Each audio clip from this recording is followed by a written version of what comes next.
আচ্ছা, গঙ্গোত্রী ধামে আসার পরে যেটা সব থেকে গুরুত্বপূর্ণ আমরা দেখি সেটা হচ্ছে গঙ্গোত্রী মায়ের মন্দির, মা গঙ্গার মন্দির, গঙ্গোত্রী ধাম। কিন্তু আরও কিছু স্পট আছে, তার মধ্যে একটা হচ্ছে সূর্যকুণ্ড। এইটা হচ্ছে সেই সূর্যকুণ্ডের ছবি, দেখুন প্রবাহ।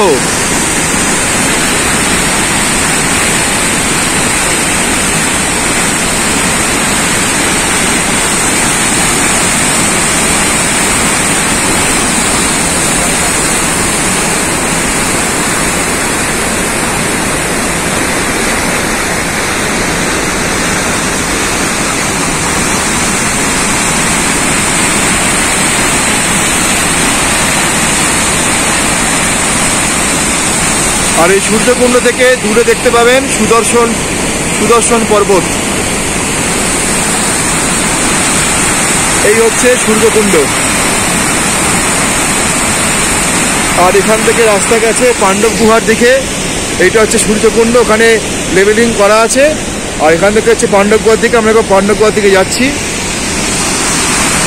আপনারা যখন আসবেন সূর্যকুণ্ড অবশ্যই দেখবেন। গঙ্গার যে এত উদ্দামতা, গঙ্গা যে এত প্রবাহিনী, গঙ্গা যে এত তরঙ্গিনী, গঙ্গা যে এত কল্লোলিনী, এটা সত্যিকারের এখানে না এলে বোঝা যায় না।